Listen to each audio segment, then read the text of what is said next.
It's time for TWiT, episode 264. A great panel today. Jerry Pournelle, Andrew Keen, John C. Dvorak, and a free-ranging discussion on everything from net neutrality to Apple's new wristwatch. This Week in Tech is coming up next. Netcasts you love. From people you trust. This is TWiT. Audio bandwidth for This Week in Tech is provided by Winamp. Subscribe to TWiT and all your favorite podcasts with the ultimate media player. Download it for free at winamp.com. Video bandwidth for TWiT is provided by CacheFly at CacheFly.com.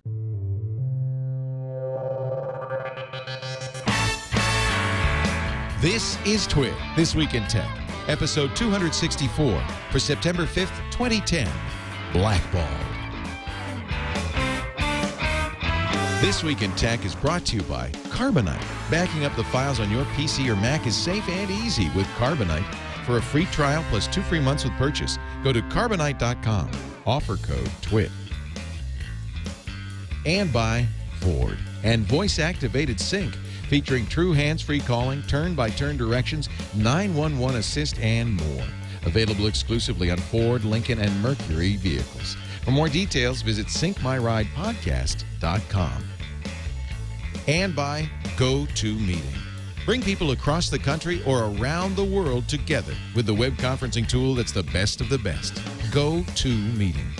For your free 30-day trial, visit gotomeeting.com/twit.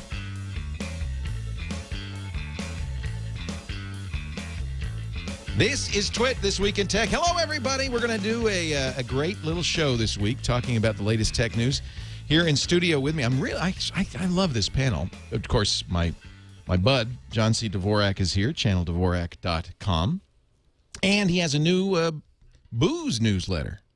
Or wine. Wine, booze, wine. Somebody wants to get on the mailing list, just send me an email, john@dvorak.org, and put wine mailing list in the subject line, and I'll put you on the list. It's That's free. Awesome. That's It's just awesome. it only comes out once in a while. So when I see some huge deal at Costco, and actually after I'm in, Yeah, you get it, and then I tell people, hey, go sell it out, or K&L Liquors. There's a bunch of these different places. Also in studio, I'm really pleased for the first time I know Andrew because he did the Gilmore Gang on a fairly regular basis. In fact, was there with the famous incident with Mike Arrington. Andrew Keen is here, the author of The Cult of the Amateur, Why the Internet is Screwing It Up for the Rest of Us. No, that wasn't quite it. How the Internet's killing our culture. Killing our culture. Andrew does, you do a regular show on TechCrunch TV that's quite good. I really enjoy. Quite meaning reasonably good or very good? Well, if I were British, what quite would mean? Quite would be reasonable. Reasonably but in American, quite means very. So, Quite. It's quite good. Quite. Quite good. Quite, Wait a minute. Who's that? There he is, ladies and gentlemen, in his beautiful mountain lair, British Garden South, Jerry Pournelle, jerrypournelle.com, the man who really inspired my career by writing those great Chaos Manor columns in Byte magazine. Still writes Chaos Manor. You can get a link to that at jerrypournelle.com. Hey, Jerry, good to see you. Hi. I shouldn't call it British Garden. That's kind of insulting. I apologize. No, you really shouldn't. It's a beautiful place. It has the Bavarian feel. Let's just put it that way. Yeah. I don't wonder that Hitler liked it, but I do not think that No endorsement. just because one likes Burchett's Garden, Right. one becomes Hitler. Adolf No Hitler. implied endorsement. And you don't have a a German Shepherd named Schatzi, so. I not only don't have a German Shepherd, but nobody else does. There has never been, in the history of mankind, there has never been a case where a German Shepherd was known to shepherd anything. There's a story Alsatian here. Police dogs mainly, but Thank you. Yeah. They're Alsatians. Alsatians. They come from Alsatia. They're not really a German even. Man, that's fantastic. We've broken Godwin's law and learned about dogs all within 30 seconds. Yep. And now John will don a fez, and all in favor of Ataturk's rule that no fezzes should be allowed inside the TWiT cottage. Raise their hands. So, John, I think we're going to do something different today in honor of Andrew Keen being here. He doesn't really know what we do on TWiT. Or he wouldn't be here, probably. I think we let the chat room choose the stories. There certainly was a lot of tech news. Apple had an announcement today, or this week. Google's got an announcement coming up on Wednesday that's kind of mysterious. But I think you wanted to lead, John, with a story that... No, the good story. The good one. Craigslist is dropping adult ads in the U.S. Yeah, no more hookers on Craigslist.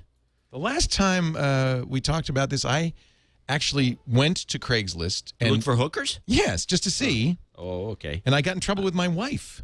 Was she dogging your searches, or what's the deal? No, I drove. She looked at your did you click the privacy button and get rid of all those searches? Well, she's not. She's actually not that sophisticated. She doesn't know how to do history searches. But we were driving by a place in town, and I said, "Oh yeah, that's a massage parlor. I saw that on Craigslist." And she said, "What?" What? Maybe just shut up. It would be easier. She said, and it does sound kind of, frankly, pathetic when you say, "Well, honey, we were covering it on the show, and I just was." It didn't really. Right. I read Playboy for the articles. It's research. Yeah. It was all research. That's what when radio hosts get in trouble for the sites they visit online. It's always research. Didn't work for Bernie Ward, though, Didn't work it? for Bernie. No, is he in jail? I think he is. I think so. Yeah, unfortunately, he's one of our local radio show hosts. It's an inside joke. So Gawker. Is that what Tiger Wood called it? Yeah, research. Tiger Woods called it? I am doing research. Yeah, he wanted to see how his new clubs would work. So I want to thank the folks. I want to thank Nick Denton and the folks at Valleywag for putting together a post-Craigslist guide to buying sex online, so that you really don't have to worry so much.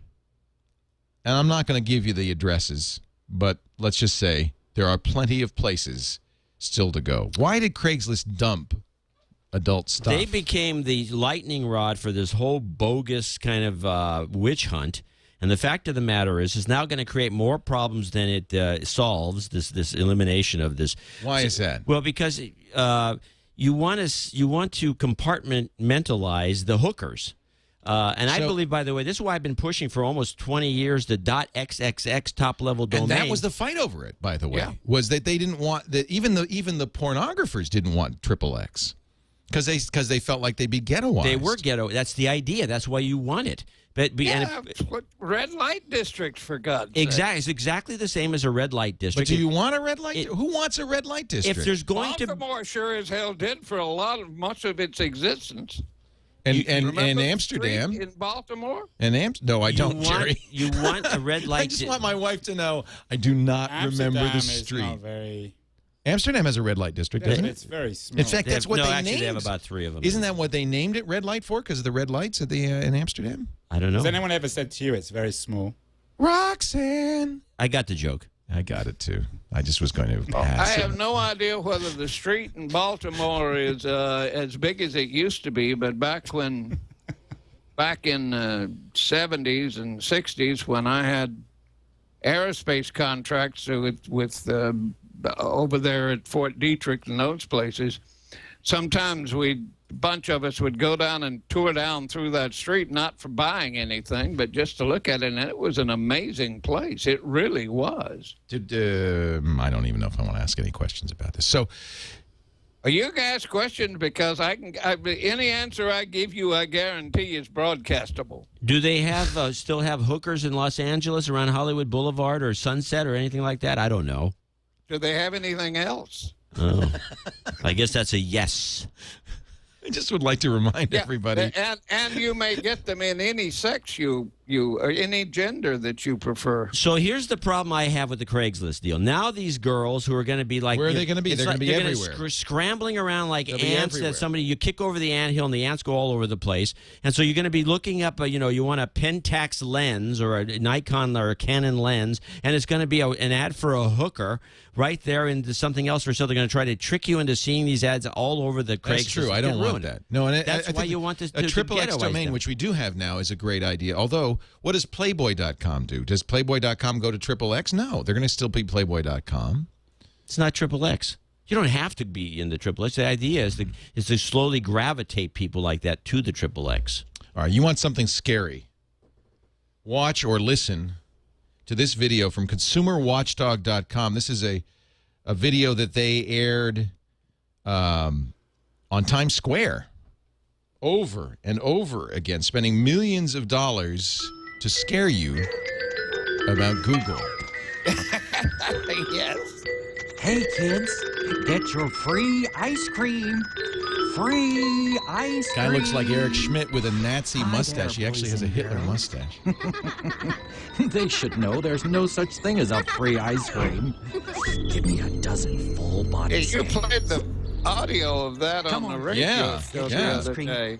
I already know you. Well, have you seen the video yet, Jerry? I mean, this is Yes, really I went and terrifying. looked for it after I While heard we you collect play some the of audio. your I mean, it's secrets. terrifying. And if there's anything Who you paid don't for want this? anyone to know, Well, the Rose Foundation has given millions of dollars to consumerwatchdog.org. Kevin Rose?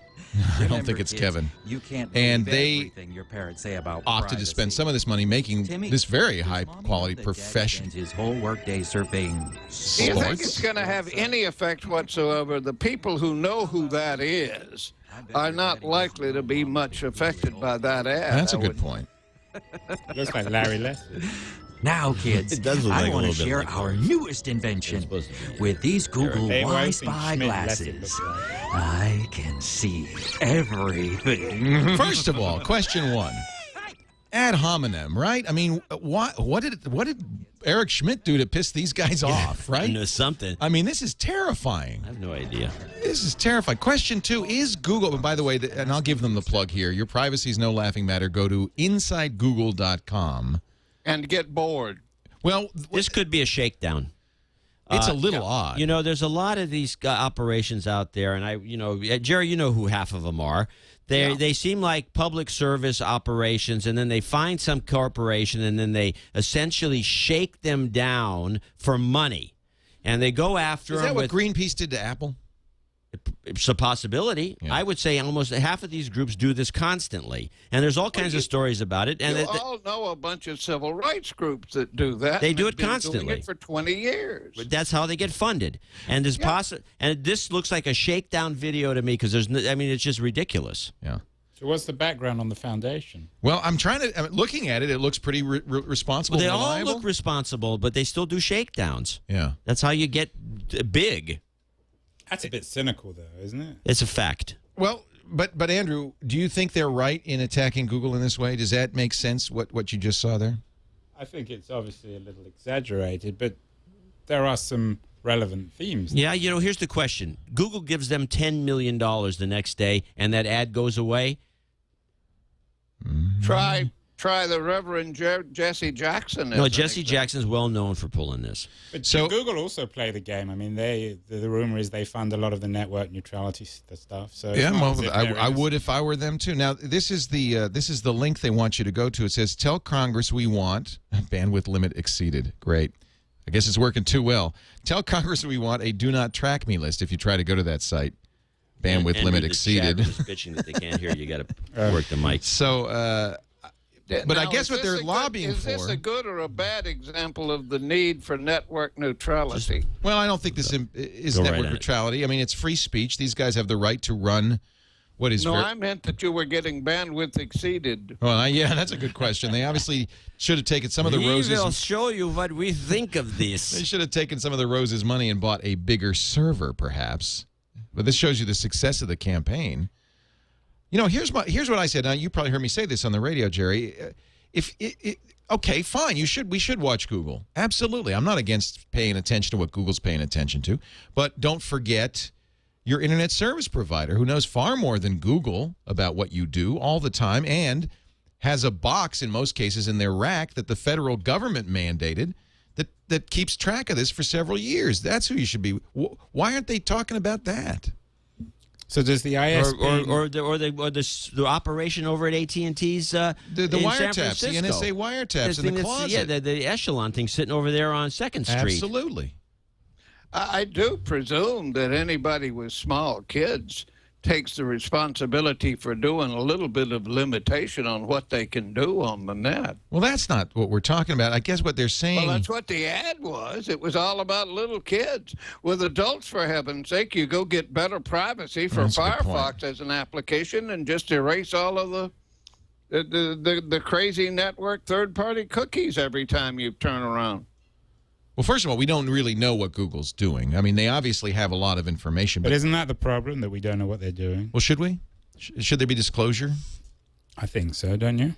Well, technologically, we can certainly deduce what they're doing. They know everything you search for. We can, in fact, if you go to google.com/dashboard, they do kind of say, here's what we know about you. I mean, maybe here's what's weird more. to me about the Rose Foundation. It's really oriented toward environmental stuff. Somebody must have gotten irked about something going on at Google. Go to google.com/dashboard. But the thing about Google is the more they know about us, the more profitable they are. I don't think they're evil, but they certainly like to know us for commercial reasons. Yeah, and I don't think they really care about Andrew Keene per se. They care about us in aggregate, or if Andrew Keene, somebody called me on the radio show, said, I was talking to Wayne Resnick on the radio station in Los Angeles. He said, I searched for something called Tough Grips once on Google, and I see ads for Tough Grips ever since. Well, that's what Google wants. They want to make sure that if you're interested in a product, you see ads for it, right? You know, and kids don't know that. The problem is that kids don't know that. Kids have no understanding. That ad's not aimed at kids, though. It's aimed at adults who will go to a site and say, we want Congress to have a do not track registry. Is that a solution? To have a registry that you could, just like the do not call registry, where you say. And when the congressman gets a letter from a 12-year-old saying, I want a do not track registry, does it really register with the congressman? Yeah, probably not. You know, it's not aimed at kids, though. I want to say that. This is aimed at adults. There's a bunch of names on here that are ringing a bell with me. Uh-oh. There's Google did something recent. By the end of the show, I'll have this. Is this the Rose Foundation, or is this the Consumer Watchdog? I think it was the Rose Foundation, which was involved with some other group that Google did something to. Well, is this a revenge? I think it might be a revenge thing. It does seem. Well, Google recently abandoned net neutrality, and that might have something to do with it. What do you think about that, Jerry? In that direction. Google's excuse for that is that, well, we got the best deal we could get. We got Verizon to get in bed with us and say, we want net neutrality on landlines, but anything goes on wireless, and we hope Congress will make a law. Well, John and I have disagreed over this for years. I don't think we need anything to do on it. I think net neutrality is just one more glitch in the system. I agree with you. In a situation where there's a perfect market and you can go to another service provider, you don't need any laws for that. Well, wireless, they've certainly got plenty of markets. And for that matter, there's plenty of search engines out there if you don't like Google. But don't you think the wireless carriers collude? Somewhat, and that part, you will understand, I have nothing against enforcement of antitrust laws. In fact, the opposite. I'd like to break up AT&T again. If we don't have antitrust laws, you don't have a free market. Yeah. And you're a deep believer in the free market. Not only that, but David McCord Wright, who I think was the best economist of the last century, although not that many people have heard of him, he pointed out that Marx's prediction that markets tend to concentrate and you get fewer and fewer players has been true most places, but not in the United States because of the antitrust laws. Oh, that's interesting. Well, I think they haven't been enforced very well, and I think we're getting fewer and fewer players. They have. When you That's take right. a look at Microsoft, and this the once pile of competitors that are all gone or bought up, and people are buying up competition. Look at all the. I always like to point this out. You know, all the companies that made utilities programs for the PC. Norton, Mace Utilities, Seventh. Mace, I remember that. There's a whole slew of them. And there was a.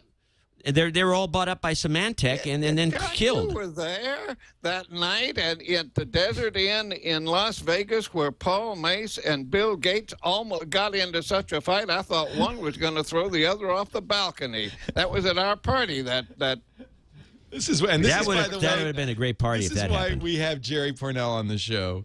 You were there at the Desert Inn in Las Vegas, 1982. John C. Dvorak, Bill Gates. Yeah, it was the Pournelle-Dvorak party, only John insisted on calling it the Dvorak-Pournelle party. But it was a fairly famous complex party for years. You know, John, I remember that very well. And were you part of those Dvorak parties for a long time, or? It was the Dvorak party. There's actually three people involved in the party: Pournelle, Dvorak, and Hearst. Yeah, Hearst put up the money. He put up the bucks. Or we scammed stuff from Hearst put up the money, and he wouldn't do it unless both John and I participated. And the way you got the invitation to the party was to find out where it was. Right. It was a top secret. The darn thing got so popular that at one time we started putting on fake parties that we didn't go to. I remember that, yeah. And I was the one who went to those stupid. The whole thing had to be canceled. It got out of control. So what happened, Jerry? Tell me about this fight between Scott Mace and Bill Gates. Not Scott Mace. Paul Mace. Paul Mace and Bill Scott Gates Mace was a writer. got into an enormous shouting match over how big Microsoft was getting and how much of a monopoly it was coming and how how Windows sucked. This was in the early days, in the transition from DOS to Windows, and it got literally so heated that my wife physically got between them because she was afraid that one of them was actually hit the other, and we were standing on the balcony of like the 9th floor of the Desert Inn. So Bill went to a lot of things like that in those days. This was before he was married. I remember he doesn't go to anything anymore. At least nothing that we'd be at. No, and he hardly talks to people anymore. I used to see him at WinHack. He would come to those. You never came to WinHack, did you, John? Nope. Yeah. Too much hardware. I used to go to all the WinHacks. I like hardware. I just don't like these events. Yeah. But Bill doesn't talk to people in this business anymore, at least not people like John and me. Andrew Keene's going, what the hell am I doing here? I'm sorry. Okay.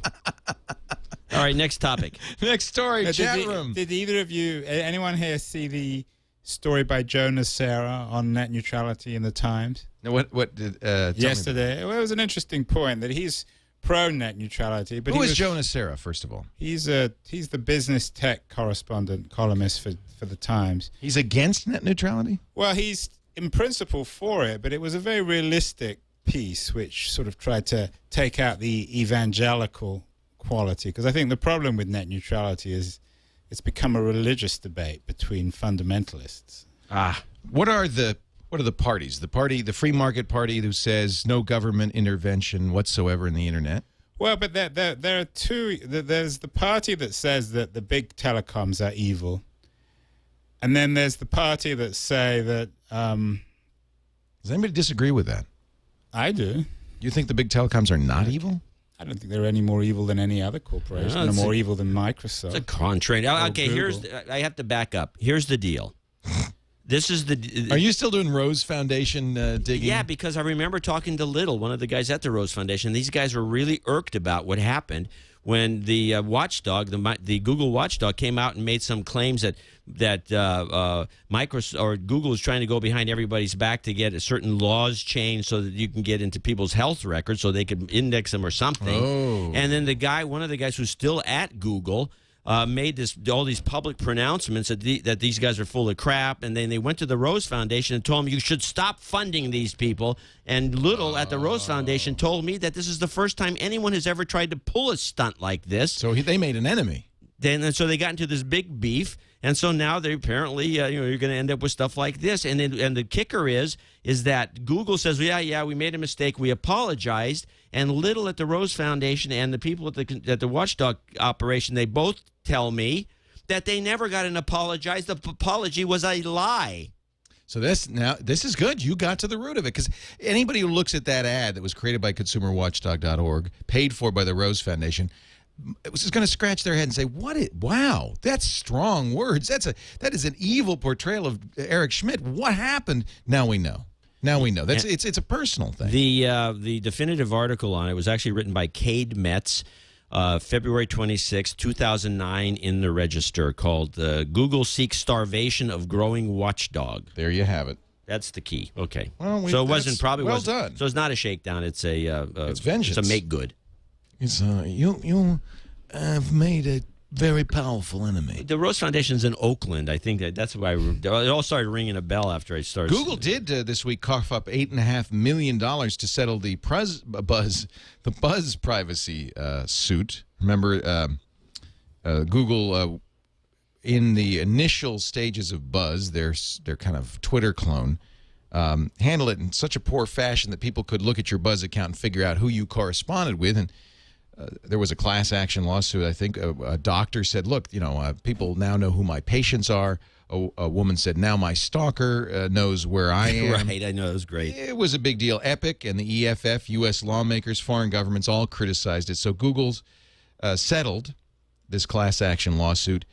They, of course, fixed the problem, but they've also now agreed to pay $8.5 million, not to the victims, but to an education fund to educate Buzz users on the issues of privacy. And the lawyers will get 60%. At least. At least. So what story are we going to go to? Because I have one that's... Story 3. Well, are we through with net neutrality? Never. You have more to say about it? Well, I was more interested in our other guest. He had something to say on it. Oh, yeah. Okay. So you said it's polarized. It's a religious war, Andrew Keene. Well, I think that the... Thank you, Jerry. I think that's why I like the Google Verizon thing, because they're trying to move it along rather than just get stuck. That's Google's position was. It's a compromise. Right. It's not perfect, but at least it's a movement. But at least they're trying to figure out some solutions to it. I think, though, that And Google has been so vilified by the loonies. Right. I mean, as if... I mean, what are your position on Google on this? I'm neutral. Neutral. Well, I think trust but verify with Google. I think at the moment I trust them, but I think we need to watch them. It's appropriate to say we should watch them. Well, I think we should watch them, but I really wish that the computer community would get behind the Google author settlement, the one that was put together by the Authors Guild, the publishers, and Google on this Google book scanning, for instance. Everybody's against it, and I don't see why. I think it's literally the best we'll ever get. What they're offering authors is $60 for the insult of scanning your book without your permission, and they have to ask your permission before they can do anything with that scan. I don't see anything wrong with that. I think that the net neutrality issue, though, from an author's point of view, is important, because if I'm going to, as fewer and fewer people read books and buy their digital stuff online, I want to be able to buy the highest quality services. I want to be able to buy prioritization. I don't have a problem with that. As an author, I think that we've become so obsessed with flatness and the democratization of the internet that we've lost sight of its core business issues and importance. I agree with that, but how do we distinguish between, say, TWiT videos and porn? Very little distinction, I think. In what way, Jerry? What's that? I don't understand the connection. For a net neutrality point of view, we want to not restrict people's downloading of this broadcast, what we're doing right here today. Well, but Leo, if you could have the option to fast track this thing, to be on the left lane of the highway. Yeah, that's not what the debate is, though, to me. The debate is not so much who gets sped up, but who gets slowed down. Yeah. I think, to me, that's the issue. And it comes down to things like, well, if you're Verizon, do you deprioritize Skype packets because you have a telecom business? But I think that misunderstands the nature of these large corporations. It sees them as these hugely conspiratorial organizations. They all sit around in the morning saying, who can we kill? Who can we slow down? I don't think that's how it works. Are they not designed to maximize profits? So what you're saying is that there are people in Verizon who every morning would sit down and say, how can we slow down our competitors? Not at all. What they say is, who are our competitors? What's going to hurt us? How do we keep our business alive? Oh, my God, here comes voice over the internet. They want to use wholesale bits on our network instead of the premium retail bits that we charge for as phone service. We've got to make sure that those wholesale bits are deprecated and the premium bits are promoted. Yeah, but Skype... You know what? They're not doing it in the U.S., but, Jerry, they do it in Canada. And they do it here. They may do it here. We don't know. But even with Skype, I mean, even with Verizon, if you're using Skype, you've got to go over the Verizon network. So in a sense, they're monetizing it. But they're not monetizing it as they wish to. Money. So, and this is the same issue, by the way, and we're going to get to Apple's announcement. This is the same issue, I think, that cable companies have with BitTorrent and other ways of watching television, including IPTV.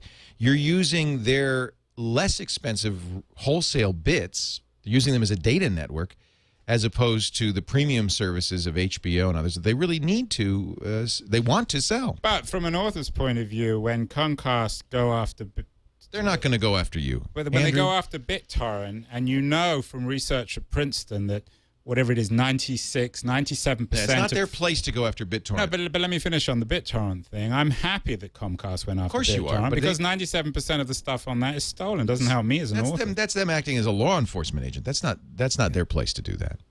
That's not their place to do that. Well, who is going to do it? Well, law enforcement. You're not doing a very good job. You're asking for vigilante justice. You're saying, well, Comcast should block BitTorrent because 98. What about the 2% that's not legal? That is legal, I should say. Leo, for years, I was either chairman or vice chairman of the Piracy Committee for Science Fiction Writers of America. And we really went after pirates, and it was pretty hard to do. How did that work, Jerry? Not very dang well. What it does is it works with the people who have good motives. The kid who scanned one of my books because it's out of print and he thinks it's a shame that that book's out of print. This is back before nowadays when every book can be put in print by its author simply by delivering it to Amazon. And by the way, the best way to get an electronic readable copy of a book that you published in 1974 is to go out and find a very conscientious pirate. The fans. Yes. Your engaged fans. Don't punish them. Those are the people we could persuade to turn it off. Right. Because they care. The Pirates Bay, the people who are Scrib D, which simply wants other people's work to draw a crowd and then sell something else after they've got the crowd there. Those people only pay attention to lawsuits, which means that basically they can pirate anybody in the world except Harlan Ellison. The instant they pirate Harlan, Charles Pettit gets in the act and they lose money. But Harlan's very aggressive, isn't he, in protecting his rights? He's not only very aggressive, he's got the best patent lawyer in the country. Yeah. But it's expensive to do that. It takes capital or a lawyer who is willing to work with you in that way. I would submit it's also futile, and that what you really need to do is look at a business model that survives these technologies, because you know what, they're out there, and I think you're trying to stem the tide here. You're trying to. Eric Flint, who's the editor at Bain, is pretty well convinced that any author who has a lot of legitimate electronic copies of books that can be bought is probably better off when somebody pirates them, particularly they pirate them badly. There's a lot of evidence of that. Yeah, Eric has numbers. Yeah. Well, does network neutrality, though, does it allow something like the Kindle, which is a private network, essentially? Interesting. That's the issue. You could, if you were, and of course they have a private network, but let's say Kindle was using, as they are now, Wi-Fi as well, and you're Comcast, and you say, I have a book business, I don't want to let the Kindle bits come through as fast. I think it really comes down to more slowing than speeding. Yeah, but slowing down a book doesn't do anybody any good. And it's not very effective. It's not going to do much to slow the... So it takes me 6 minutes to download Janet Ivanovich's latest book as opposed to 4. Right. So what? Big deal. Right. I'm not too worried about text. It's movies that's the problem, which is like this show. And this show versus an equivalent porn is what I'm trying to understand how net neutrality would distinguish between this show, which we all agree ought to be unrestricted, and the kid down the street who spends 24 hours a day downloading porn. It shouldn't, Jerry. And he's slowing everybody in the neighborhood Well, down. it shouldn't distinguish. Well, there's solutions for that, but there shouldn't be distinguished. Bits is bits. And it's not for Comcast or anyone else to say that my bits are better than somebody else's bits. Bits is bits. Bits should be bits. Bits should be bits. And I agree with you, but I don't think anybody's doing it. And until somebody does it, I don't see any point in putting some hamper on some new startup that's just trying to get going again. I agree with you. There's no evidence it's happening in the U.S. You guys you're not. Nobody's making a point. The chat room's irked with this conversation. I just want to try to move to the next topic. You should not listen to the chat room. In fact, I want to slow them down. How do I slow? Yeah, go get him, chat room. Anyway, I tend to agree with Andy that the authors had some interest here, but I'm not sure that net neutrality affects them very much. I would agree with that, and also I think authors are more attacked by the Xerox machine. And while the musicians were complaining and moaning and groaning about all the records being stolen, nobody bitched about the fact that our articles are being copied. You know what the solution willy-nilly, is? and nobody gets a nickel. You know what the solution is to cultivate more of those kids, Jerry, who love you so much that they will do whatever you say. Engage your audience, cultivate your audience. They will pay for you. Don't worry about the pirates. Oh, I understand that thoroughly. By the way, John, I'm not sure I understand. Google can't put your articles up unless you tell them they can. And if we get this, agree to the Google settlement, then you get paid for all the ones they scanned without your permission. I'm talking about the simple piracy that that the musicians complain about. The kid that is in college that takes an MP3 file, but meanwhile the colleges are photocopying articles left and right and passing them out in class. Which that's, I believe, fair use. A lot of my stuff. No, it's not. Not the whole article. Columns, We're talking. I have seen a huge file of my Byte columns used as a text in a journalism class, and in fact, the teacher was proud of it. He proudly showed it to me. Yeah. Friday, the Court of Appeals ruling on FBT Productions versus Aftermath Records, the Ninth Circuit Court of Appeals, your favorite, John, because they're so darn liberal. I love them. Ruled that royalties to artists from downloads should go from 18% to 50%. iTunes, Amazon, 50.5. I think they nailed it. Good for artists.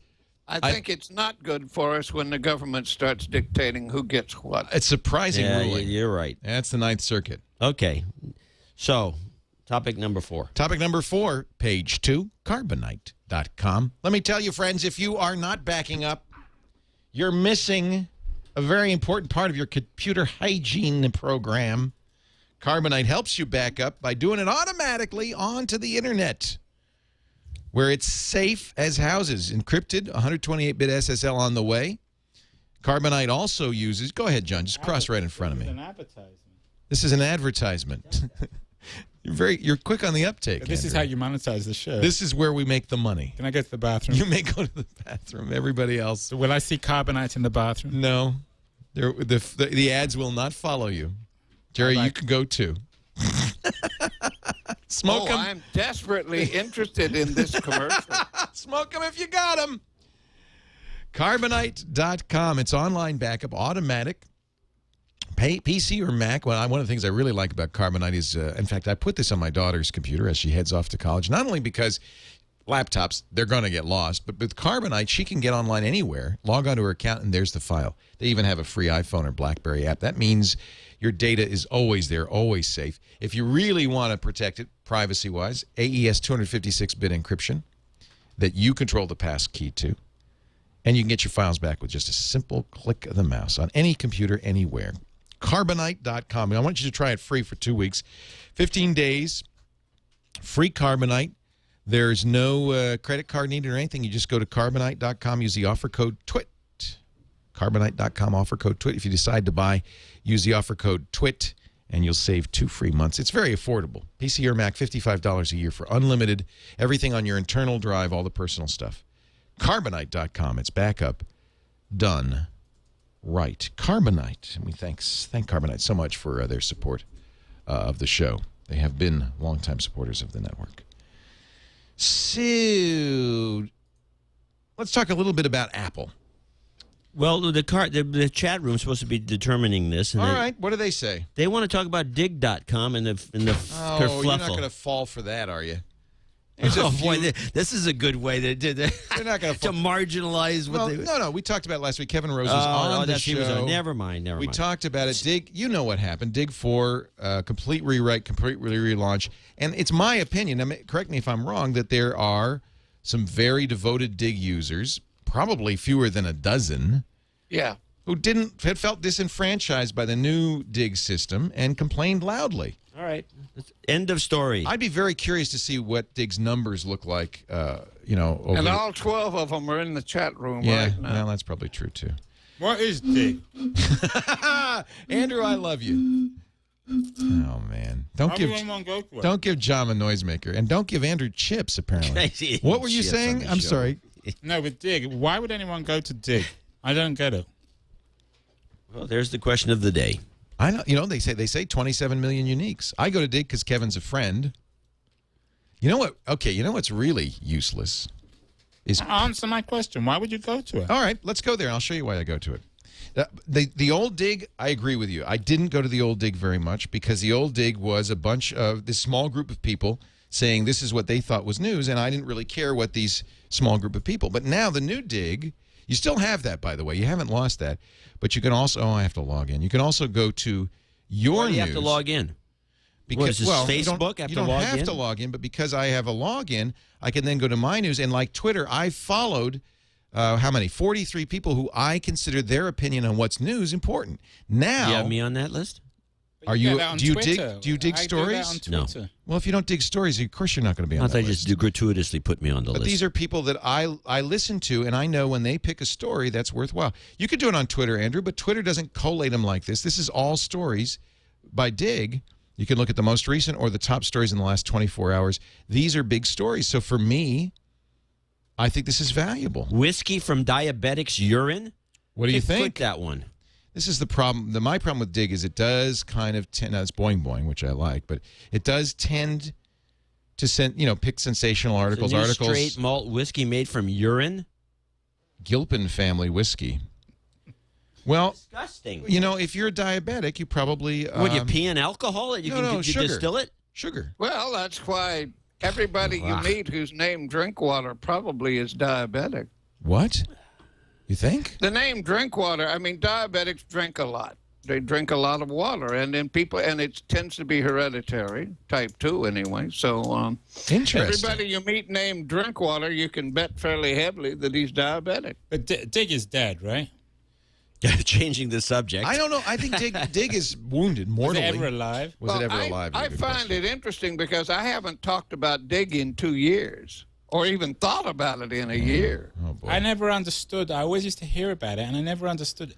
The notion of Dig, and I know Kevin very well, and I was there when he thought it up. But what's the big deal about Kevin as well? Well, he's a friend of mine. He's a friend of mine. But apart from that, everybody loves all Kevin. I care about. Kevin Rose. He worked with me on the screen. Why do you like anybody? He's just a nice guy. He was why? What do you mean why? You like a 2-year-old? Why does anybody like Andrew? I don't know.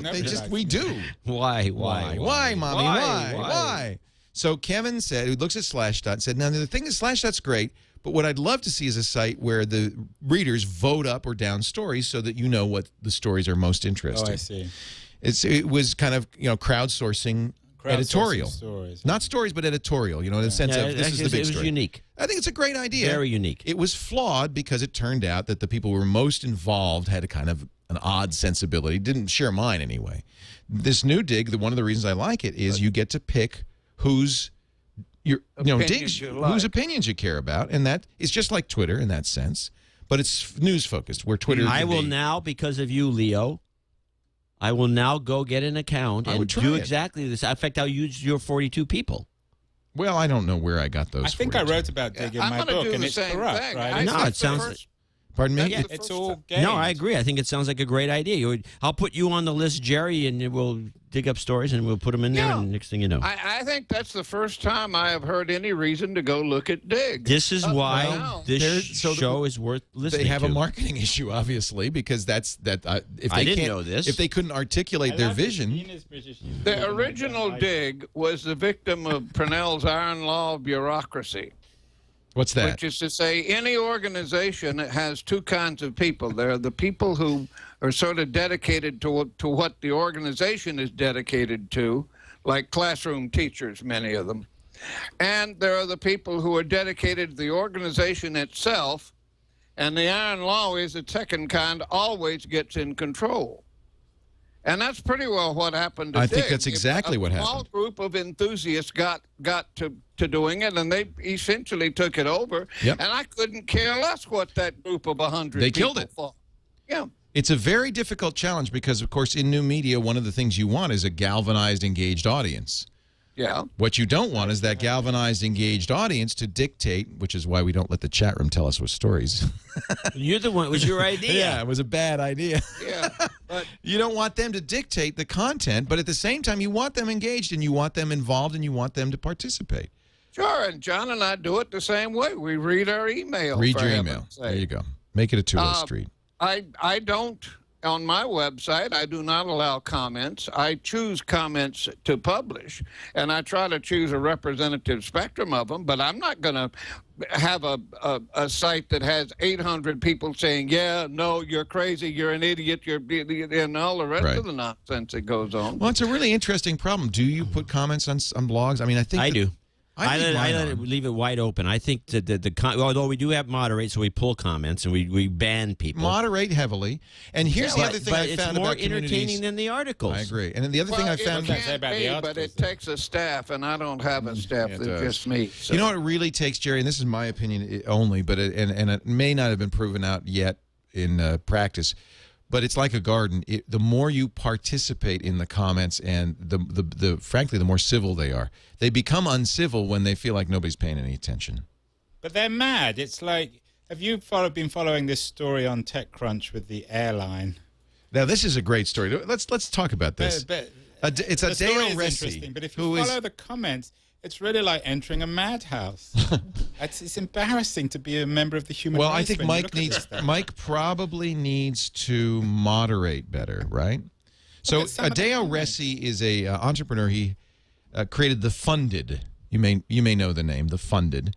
It's a site for venture capitalists and other entrepreneurs. He's on Virgin America, which I, by the way, love. But he got a cranky flight attendant. We've all had them. Oh yeah. And the cranky, as far as I can tell, and if you read Adeo's letter, which Mike published in TechCrunch, he was flying in first class. He's a 70,000-mile flyer this year, so he spent some time on Virgin America, loves Virgin America. This cranky attendant didn't really do anything through the whole flight. However, as they started to descend, the captain comes on, asks everybody to shut down their computers. The attendant walked down the aisle immediately following the captain's announcement and tapped my computer to indicate I should shut it off. I looked up, nodded, and indicated I needed a second to finish an email. Oh, he's one of those. And the guy walked on. By the time he returned, 69 seconds later, I'd finished the email at exactly 5:33 according to email records, and I was closing the lid. He stood above me and said in a loud voice, I told you to close the computer. You need to listen to me. You need to obey my orders. I am in charge. I told you to close the computer. You need to listen. I am in charge, not you. I don't know if he actually sounded like that. That sounds good, though. That's a dramatic reading. I like it. Would have been great to have a video. Yeah, this is the problem. He says, this went on for a while. It was awkward and uncalled for and embarrassing. This is Adeo writing. Meanwhile, I'm holding the closed computer up off the tray table for everyone to see. The attendant said, I can contact the authorities and have you arrested. I said, I've done nothing wrong. Go ahead if you like. He's probably Italian. I've done nothing wrong. Go ahead if you like. I have done nothing wrong. Now, a few minutes after the original announcement by the captain, hey, I got to make this interesting. Yeah, somebody does. Anyway, he ends up the police meet him. Yeah. They interrogate him. He's got witnesses from first class who stuck around. She says 3 first class and main cabin select passengers agreed to be witnesses on my behalf to the police, saying I did nothing wrong. The police said, pfft, and said, see ya, never mind. The TSA gets involved. Meanwhile, the captain comes over and berates him. The Virgin America captain lectured me twice on the importance of turning off the computer without even listening to my side of the story. The flight attendant said I'd been disruptive at other points in the flight. And now the police say to me, the Virgin American teams are defending each other. The police. Is this why you got into journalism, to cover this kind of stuff? Yep. This is the way it is. This is good stuff. So anyway, now the comments. What's going on in the comments? Is it hysterical? Weird. Well, it's the same old, you know what the comments are like. Screaming and shouting. I'm a pilot and a skydiver. A year ago, after I broke up with a boyfriend, I decided to stop jumping. I'm not going to read that one. It goes on. It goes on and on. You're right. There's quite a few. But you know what? Mike must love it because this is engagement. And the comments engagement of what? How many people in their right minds would spend more than a couple of minutes reading comments to that story? 403 comments. It would take more than a couple of minutes. Then 403 people are up, but I'm sure it's not 403 people commenting. There's a guy named Perry Mason. I think there are. Virgin Atlantic Legal Department. That many unique commenters, or one guy? There's probably a couple hundred, Jerry. They get a lot of commenters. Some websites really attract commenters, especially if they leave them open. Okay. And TechCrunch has historically done that. Not to have to listen to the comments of the 200 Well, you people. don't have to. You don't have to. You can just skip it. You don't have to read the You comments. don't have to read them. That's kind of amusing. I tell you, YouTube is notorious for horrible comments. Oh, Dig is completely off the track. Dig is terrible. John, who pays for your bandwidth? My bandwidth is it's kind of a bartered deal. Yeah, I have to pay for mine, which is another reason to not fill it full of nonsense. Oh, I see. I pay. That's the point. You're just giving me the get free bandwidth. You get free bandwidth. There's bandwidth around that you can get. But Jerry, nobody's paying for John's time and attention. That comes straight out of his pocket. And time is the most valuable asset there is. Because we're all going to die. That's the reason. The clock is running. I completely agree. I just think my time is probably better spent writing original essays than it is commenting on stuff that doesn't need comment. Tell my wife. But don't you all right, well, maybe. How is Mimi? She's fine, but she spends too much time doing exactly that, commenting, writing long emails to people. Luckily, some of the stuff is repurposable. It's called participation. What about? H.P. Lovecraft, famously starved she's got a lot of while answering all his fan mail. What are some of her peeves? Well, she's like she hates a lot of. She's involved with a lot of women's groups. She's a chick. That's what women do. And she's half the time annoyed by some of these women who are dingbats. And so she writes these scathing letters to people who are dingbats about how idiotic they are, and these things go on for days. I once worked with a woman on the radio who brought the newspaper to me. She says, I don't know who this Nam Withal is, but she writes to the editor all the time, and I'm sick to death of her comments. Nam Withal. But if you're an editor of a website with a lot of traffic, do you commission articles to attract a lot of comments? Is that right? Oh, absolutely. Comments equal traffic, don't they? Yeah. I don't know, do they? No, if you get a lot of comments, it means you're getting a lot of traffic. How does Mike make money? He makes money from page views, right? Yeah, page views is the key. In fact, you know what I hate? There's this terrible trend now in tech pages, tech websites, and actually a lot of sites are doing this, where the article is a slideshow. Right, you cannot read the article sequentially. Yeah. You have to watch a slideshow, and every page load is another ad. There's usually a little button, and you can see all the slides at once. Usually somewhere if you search around. Yeah, but they hide that if there is such a thing, because I've never found it. No, the slideshow thing, which we use at PC Magazine, they use it at eWeek. I've seen it. It was developed, I think, mostly at eWeek, to be honest. What a surprise! Ziff Davis figured this one out, huh? And so I find them to be extremely annoying, but compelling. But different from video, because when you've got the comments on this, you don't add revenue, right? Your revenue is determined by number of people watching. Period. So however many times they comment makes no difference to me. So this is a pure kind of media. He makes money out of advertising. I make money only out of voluntary subscriptions. So you're actually Jerry's the purest of all. Because Jerry, what are we supposed to make of media as writers, where all the value is in other people talking rather than the author? Well, there's nothing wrong with being an editor. It's just not what I do. But what's the future of writing if all the value is in what the other people are saying rather than the writing? I don't think it is. Clearly, in my case, I don't believe that. That is my site. There are two of them. One of them continues the old Byte column, and it's purely about technology, and I leave my political opinions out of it. And the other one is just me talking about how I think the country's going to hell. In a handbasket. And I'll it's tell all you, free, and subscription is voluntary, and I get enough subscribers to make it worth continuing. But I don't have ads.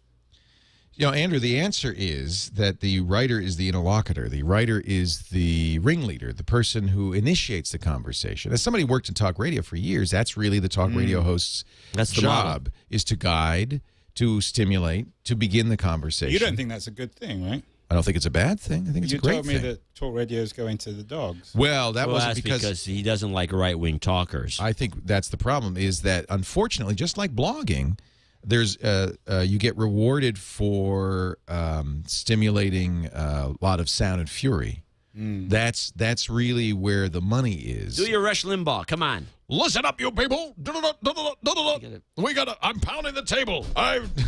No, but I think that the talk radio discovered that really where you get people interested is you get their blood pressure up. Yeah, And well, Al Franken tried that, and they went broke. it doesn't work for left-wingers for some reason. I know why.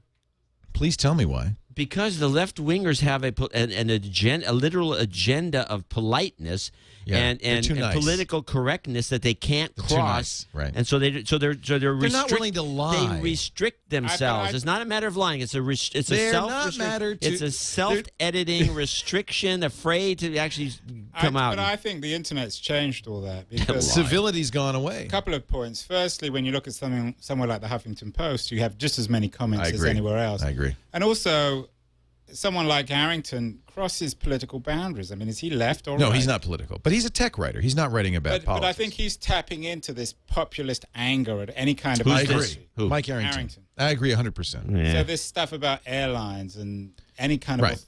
Yeah, that's a good point. That Adeo Rossi article has nothing to do with tech. Except for the Adeo's a... No, the plane is a high-tech vehicle.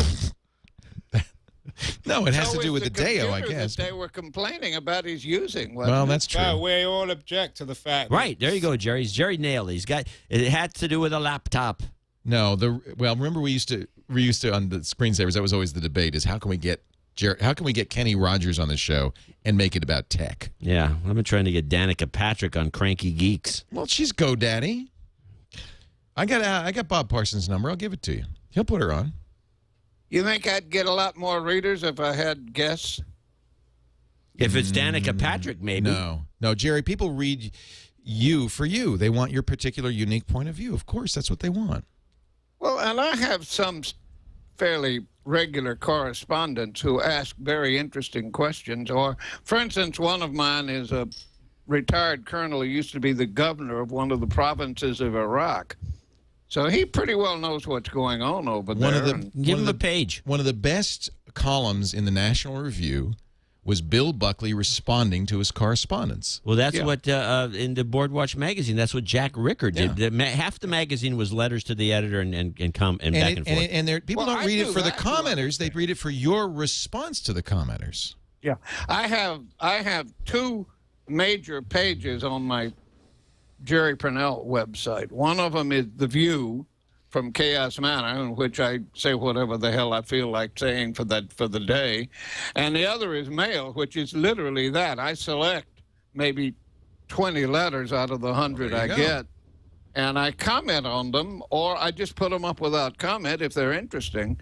But I couldn't possibly put up all the hundreds that I get. Nobody would read that. No, and they're not interested anyway in the comments. They're interested in your response to the comments. So you're choosing them, and publishing your response is what people read.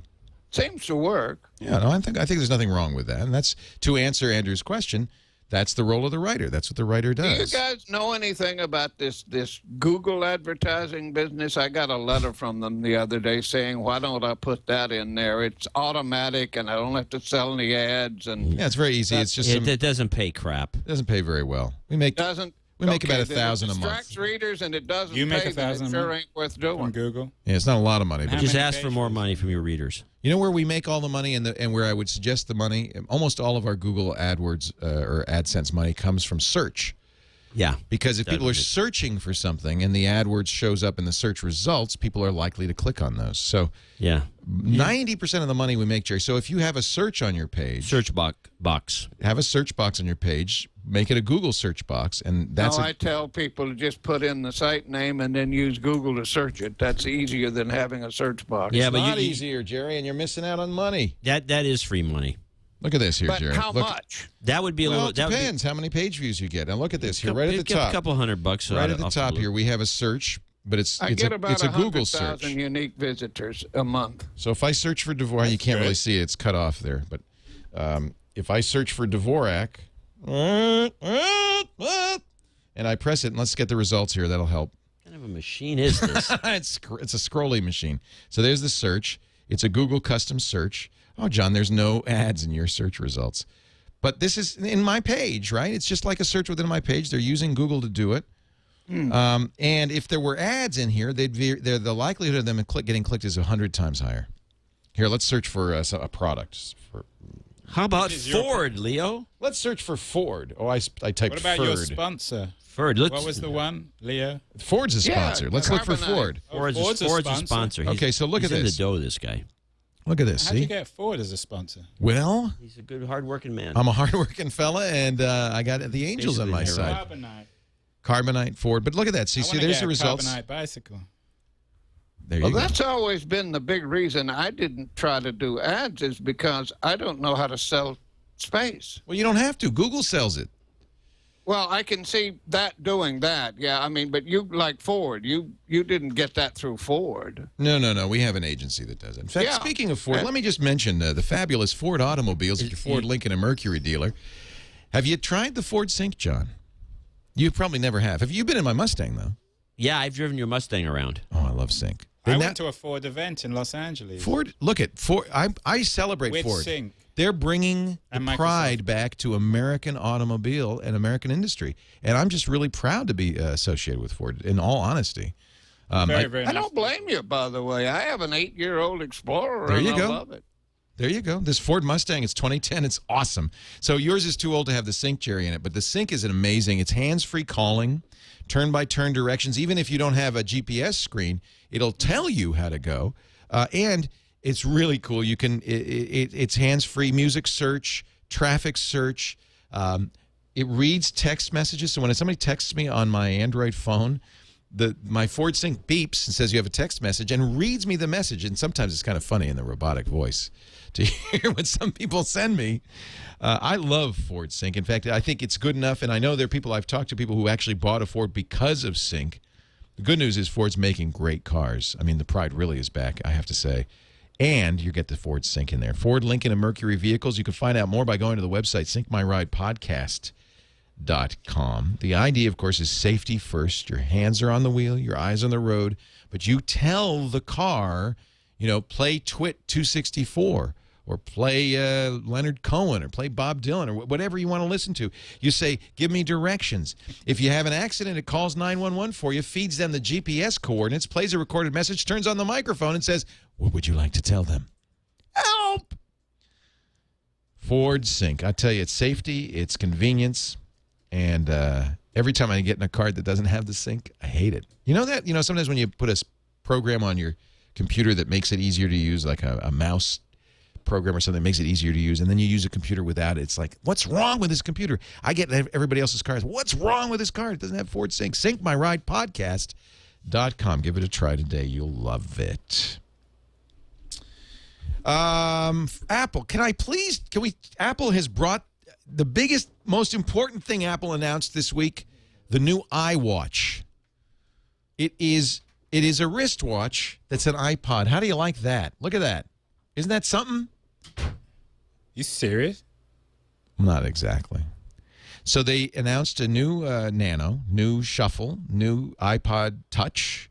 They announced a new social network that is absurd called Ping. Ping. And Apple TV, where they missed a bet by not putting apps on it. But to me, this is actually the thing I'm most interested in. This is the new iPod. It has a 240 by 240 screen on it, the new Nano. They took the camera out. They shrunk it, 8 and 16 gigs. But I love this because it has a watch face on it. Yeah. Don't you think that's cool? Now, I don't think people are going to wear it on their wrist. I think they're going to clip it right here. Yeah. And then go like this, like they're in the Secret Service or something? Yeah. What are you talking about? Yeah, like James Bond. Is it waterproof? No, it's a Nano. No, it's not waterproof. It's lucky it even worked. The sweat from your wrist will probably ruin it. All right, now, also, let's talk about... Anyway, I like the new iPod Touches. They're the same as the iPhone. Have you seen them? I went to my local store. They didn't have them. No, next week. So how can you like them if you haven't seen them? I haven't seen them, but I know the iPhone. I love the iPhone 4. And what I like about it is that display is going to be great. They kind of botched it on the camera. It's a lower quality camera, but they will have front-facing camera. Finally, does anybody use FaceTime? This is the Apple video calling technology. What's that? I've had more people demo it to me saying, "Oh, this is cool. Check it out." Nobody uses it. But then nobody uses it.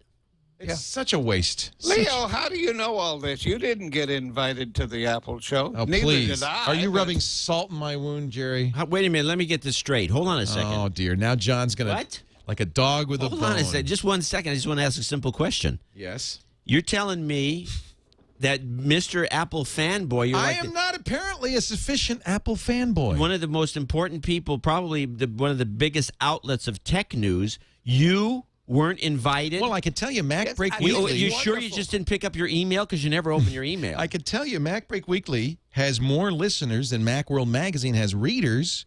Yes, #1 Mac podcast, but no, I didn't get invited, and I don't. It sounds whiny if I said big, I didn't get invited, but it's. I think Apple doesn't like. I think you should be whiny. Why This is don't they like this you? is patently absurd. John, you just. They didn't invite me, John, but then ever since Jobs got back in control, they don't invite me to anything. Does Steve because not like you? Way back when, I said the 128K Mac was a wonderful operating system attached to a toy computer, and he has never forgiven Well, you me. were absolutely right about that, but I think that's what happened. Is I pissed off. You do one wrong thing and you're out.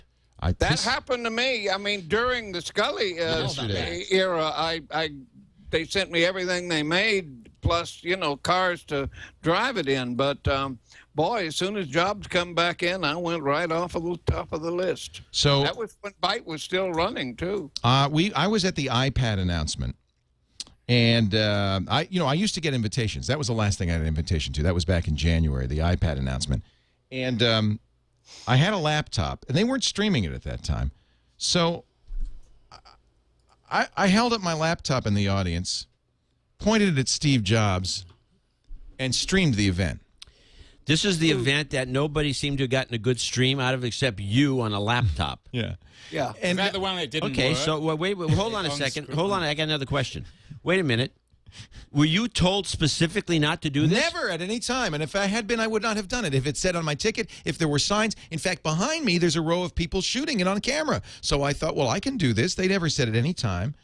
I held up the thing. Now, here's the problem. First of all, Steve sees me. Second of all, this frame is a capture from Apple's official video of the event. Not only did they see me, they got me on camera.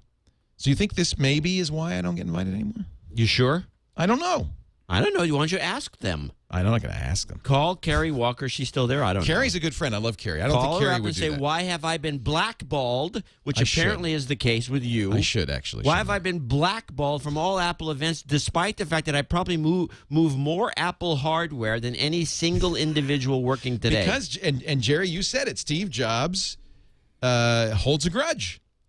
He certainly's held one against me for a long, long time. Jerry, next Apple but event. I still think it was a great operating system attached to a toy computer. You know what? That's absolutely what it was. And I'll say that as a guy who spent $2,000 on my Macy's card buying the first Mac. Wait a minute. Oh, no. What? That's okay. Macy's. So, no. I think, Jerry, you and I, next Apple event, should stand out front with big signs that say, why, Steve, why?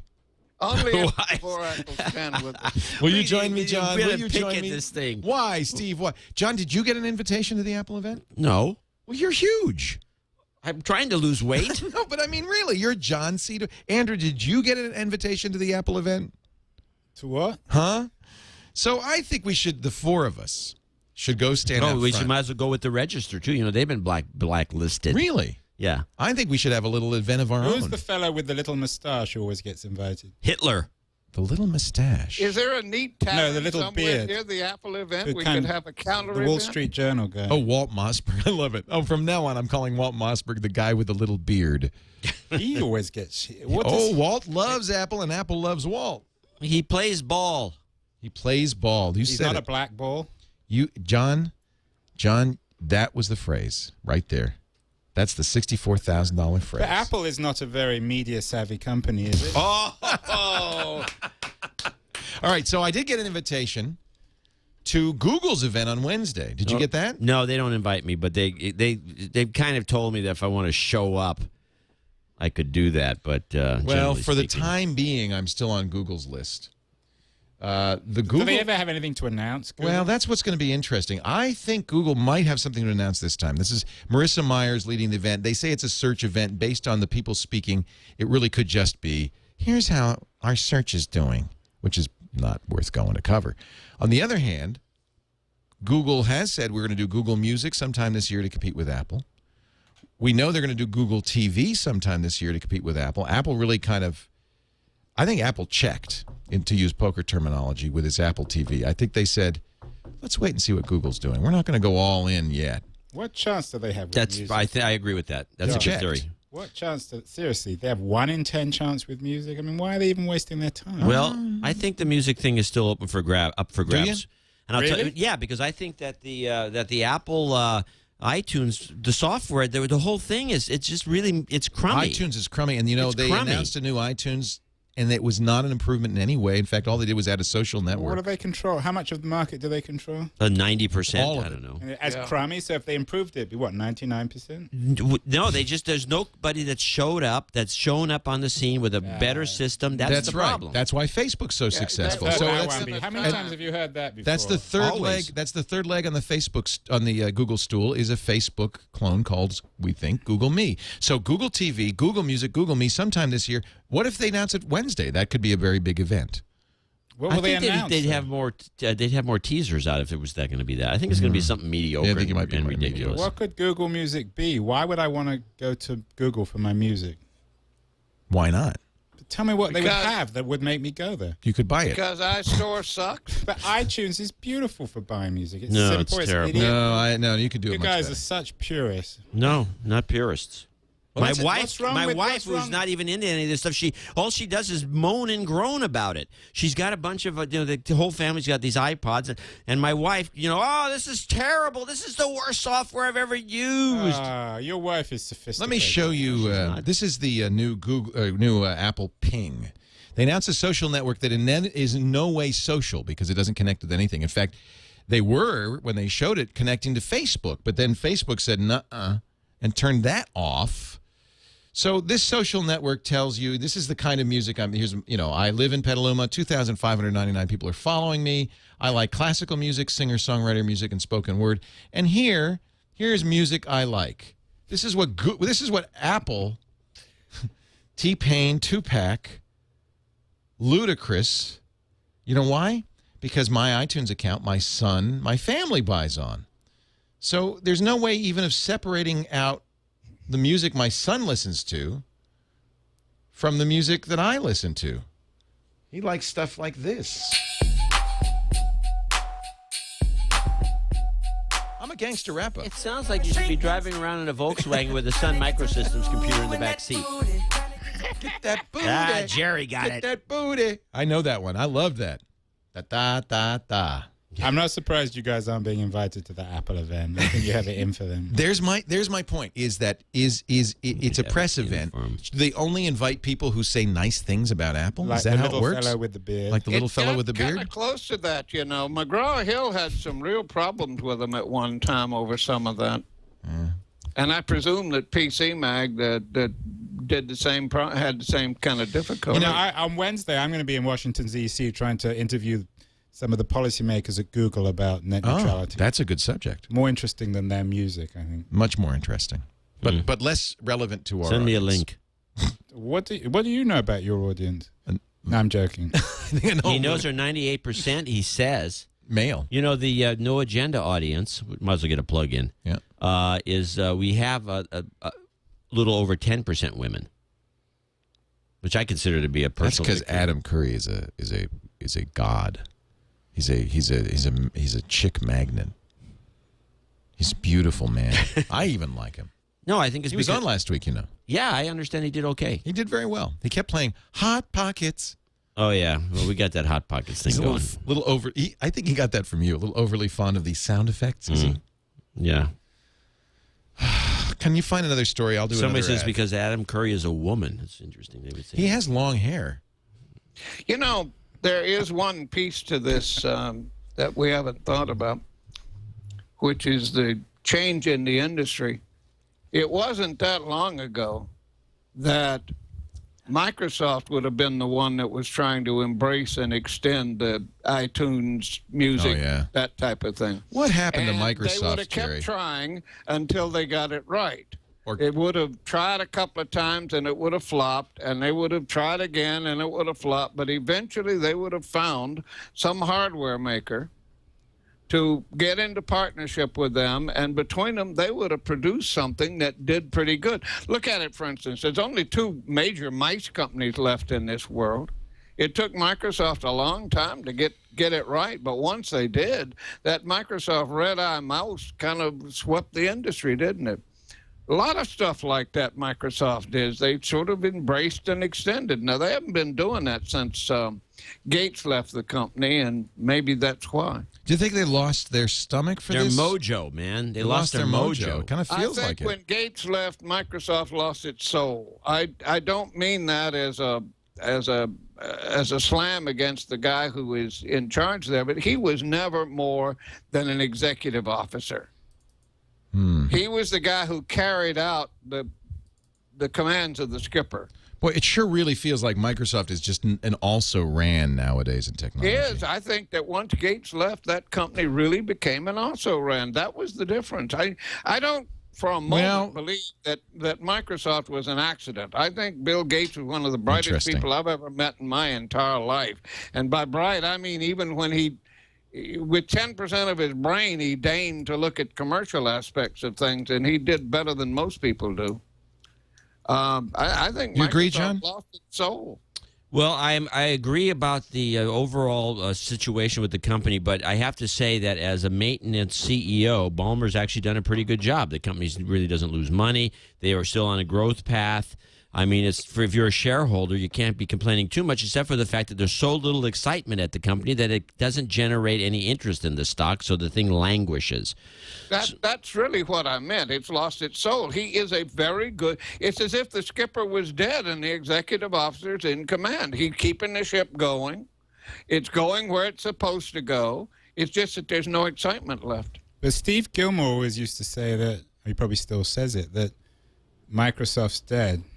He likes saying Steve likes been saying that forever. Steve likes to proclaim things dead. As Microsoft's dead. RSS is dead. Flash is dead. Everything's dead. Well, if Microsoft is Does dead, Microsoft survive though in the age of Google and Apple and Facebook? Microsoft is surviving in the same way that IBM's surviving. I remember having this conversation with you, John, 15 years ago. IBM is dead, and you said IBM cannot die. They're the walking corpse. Is that because of the corporate market? It's there's Queen Mary. It's like a giant ship at sea. Like Jerry just said, I think the captain analogy is fine. The captain fell off the side and it just keeps going. Meanwhile, the ship is not going to stop. It just keeps going. But General Motors and Ford were once like that, right? Yeah, that's true. Yeah, but they're somewhat cyclical too. They also have structural problems with their very business that are difficult to solve. I don't know. That may come along. I mean, Microsoft's still selling. It's possible that they could go the way of a company like General Motors, where you have but that you'd have to get rid of Ballmer. If you get rid of Ballmer, you have the potential to turn Microsoft. That's why I defend Ballmer. You think Ray Ozzie could save Microsoft? No, God, he would ruin the company. Yeah, Why? Not Ozzie. No. Isn't Ozzie the visionary? Well, there you have it. He's been the visionary for the last 5 or 6 years. Where's the vision? What's he seeing? What vision has he got? I don't know. It seems to be John. So Ballmer's the sales guy, right? Just revenue. Yeah, pretty much. Revenue. Yeah. Wasn't he originally Bill's roommate at Harvard? Yes. Isn't that how they met? Yeah. In fact, the Triumph of the Nerds, there's that great scene. So, in a sense, he is sort of a random selection of Harvard business graduates. I think they were in the same. I think damn good, smart guy, but that doesn't make him the genius that Gates is. I don't. Yeah, I know, but I don't think I don't know if he was his roommate specifically because it was a year ahead of him. He may have been in the same dorm floor or something like that. I forgot. It's in one of the books. Hey, to confirm what you said, Andrew, about nobody caring about Google Music, did you know that this last week Sony rolled out a rival to iTunes? Yeah, I saw that. Did anybody note this? I did. It's a cloud-based music service on PlayStation 3s, Bravia TVs, Blu-ray players, Sony's personal computers. It'll offer movies. Music will be added by the end of the year. I tell you the stat that stuck out for me this week in the FT yesterday.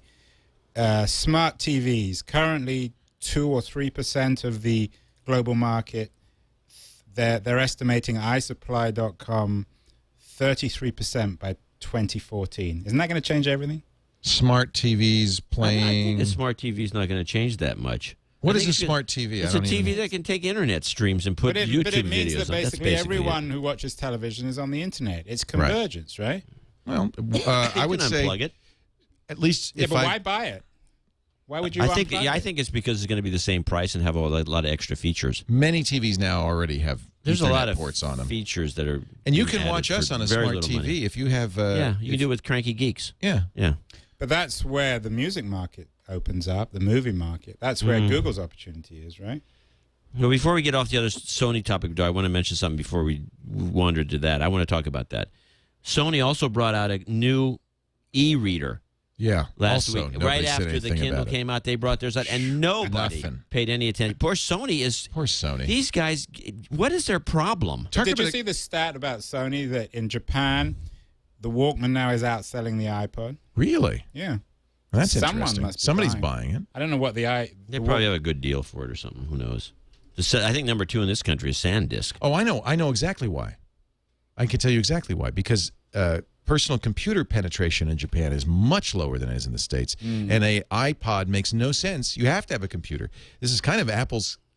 sometimes I question... Heel. I think it's an Achilles heel. Even the iPhone needs to activate through a computer. And you certainly can't copy music to it without a... No.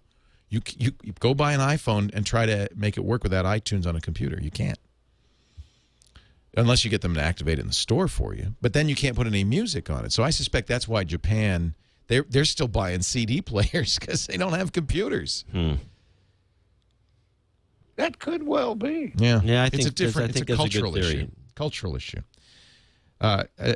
Somebody's done the math, by the way. 148apps.biz and says if you were to buy every app in Apple's App Store, 250,000 plus apps, it would cost you $673,000. It's not much. It's not much. Well, you could have every app, though, John. I wonder if it would blow up the little device. The little thing. How many screens would you have? You'd have a lot of screens. A lot of folders. I've got it in here somewhere. Just give me another minute. You guys all use iPads or not? No. John is a holdout. I bet you Andrew's a holdout, too. Are you a holdout? I'm only a holdout because I can't afford them. I have one sitting in front of me. I know Jerry loves his. Yeah, I have one sitting in Why front of me. are you a holdout, John? I don't feel like having it. Don't you want a farm? Look at farm. That's the problem. Look at my farm. It's not farming, but for reading books, Look at my it's farm. better than reading Kindle apps is better on an iPad than it is on a Kindle. Well, not Really? everyone would agree with that. I like the Kindle, Jerry. That's interesting that you should say Let me that. see. My Well, mom. I like the Kindle if I'm going to be outside or if I'm just stuffing it in a coat pocket. But if I'm going to carry a briefcase, I carry the iPad. It works. I'm waiting very for the well next in a one. I doctor's mean, office. when will the next release be? In Of the January? Kindle or the iPad? The iPad. I would say they're going to do it for a year. John wants to show off my thing. But January. So he's basically, while he's doing the show, he is playing Farmville or some whatever game this is. We Rule. We Rule. No, I'm not playing Rule. it. Yes, you are. I was just wondering what you were fiddling with I'm over watching. there. No, actually, it was off. But I'm watching in case my magic cauliflower comes to harvest. So the next Magic release is January. Say that again, Jerry. Magic cauliflower? I think we got a show title here. Magic cauliflower. Magic cauliflower? I'm headed to go over to the South Realm. Yeah, check my South Realm. That one's set up. That's kind of the farm district, but there's a university there. There's a... We have a whole little universe here. Oh, yeah. What is this? A medieval Not medieval. It's, city builder type of thing? You have a giant beehive. yeah, there's the That cost beehives. money? They're out of scale. That costs mojo, actually. You can't get a beehive for money. You got to have mojo. Mojo actually has had the company, NG Moco, that makes money. That's program's free, but if you want things to happen faster or you want to build a beehive, you need mojo, and mojo costs money. Real Real, You mean like real US money. dollars type money. U.S. greenbacks, Jerry. Does the audience ever shut up on this? Doesn't the audience ever shut up? Do we ever shut up? No. Let me take a break. We're going to come back with more. first time. Have I just been told to shut up? No, Andrew's talking about the chat room. The chat room. It's the first time anybody on this show has ever asked that question, Andrew. I thank you for being here. Why? Doesn't that audience ever shut up? I think I'm glad I can't get it. I could have had it over on the screen over there to watch it, but I didn't. I find it highly entertaining. I think the chat room is really the best part of this show. We told you not to look at it, Andrew. You know, there are over 1,000 people in this room, so it's going quite fast. I think it's just four. Holy dealers, moly! Yeah. Well, when you get 1,000 people in an IRC chat room, you can see how fast it goes.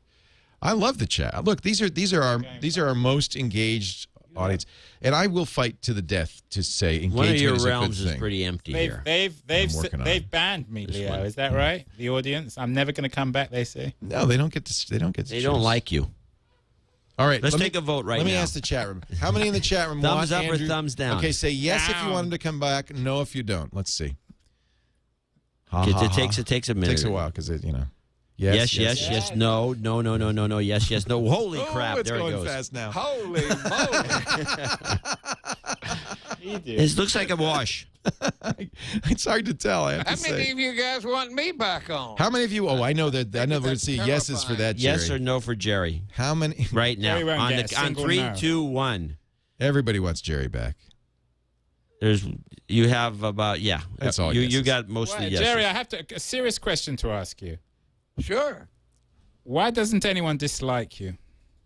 What's A your lot trick? of people do, but they dislike me so much they won't even watch the show I'm on. Ask Steve Jobs that question. Yeah. Jerry and I are going to go out in the next Apple event with signs that say, just say, why, Steve, why? And maybe a little Don't tear. you love us anymore? What's wrong with us, Steve? Why?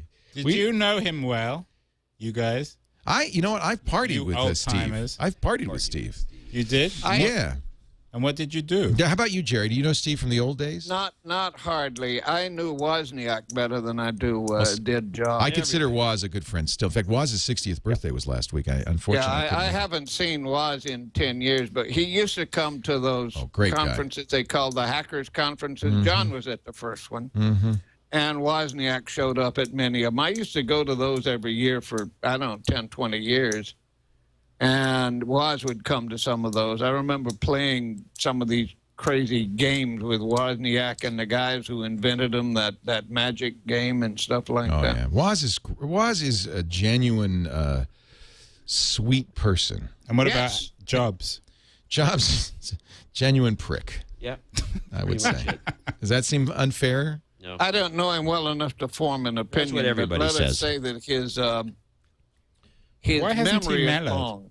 They say he has mellowed since his illness. They say he's mellowed quite a bit. He certainly talks a lot more about philosophical issues, life, and it's really unfair for me to say he's a prick. He's not a prick. He's very arrogant. He believes he's the smartest guy in the room, and he often is. I'm sure Bill Gates was a lot like that, Jerry. No, Bill Gates was a lot different. Really? No, Gates basically, when Gates got tired of a conversation, generally, now that thing with Mace was an interesting evening, but usually when Bill gets weary of a conversation, he just goes away. Yeah, he just walks You off. see him, he's gone. He's there. He's still standing True. there. He's still drinking his beer, but he's gone. He's Well, just I do not there that. anymore. I haven't been here for 20 He'll minutes. actually walk away from a conversation too. I'll give you an example that somebody told me who was at a meeting with Steve. Steve comes in the room, and the guy at the meeting says, how was your weekend, Steve? And Steve says, can we raise the tone of conversation a little bit here and get to work? That's Steve Jobs right there. He's, you like that drawing? Is that Steve Jobs? I don't know where that drawing came from. Anyway, I'm not going to. All right, let's do I did spend a social occasion with Steve. Will Hurst invited me, Steve, a bunch of other people to Wintune, which is the Hearst compound up there on the McLeod River in Mount Shasta area. Steve was there with his wife, his two small children. He was still at Pixar. He hadn't gone back to Apple, although he was poised to. I didn't know this at the time. It was 93, I think, 94. Curiously, I went to Wintune with Hearst and Gates. Yeah, Will likes to have these little things. meetings. It's beautiful up there, and boy, if you have a place like Wintune was built by William Randolph Hearst I, of course, It's a fake Bavarian village with like built in the style of Snow White. It's just bizarre, and it's in a beautiful area, and they use it as a corporate retreat now. And Steve was there with his family. I read to his kids. We had some interesting conversations. In your Nazi voice? Yeah. Hello, I am your interlocutor. I will read to you now. And you will listen. And you will enjoy. Let's take a break. We're going to come back and talk more. We have a great panel here. I don't know where I lost control of this show exactly, but John C. Dvorak, channeldvorak.com. He's liking the iPad a little more than he'd like to admit, I think, right about now. Can I look at it? Not really. Andrew Keene, who would like it but can't afford it, at ajkeene.com. $700. Yeah, it's just a toy. It's just a toy. It is. It's a toy. It's a toy for wealthy people. And, of course, the fantastic Jerry Pournelle, whom everybody loves. I just lived long enough, that's all. You got 73 emails.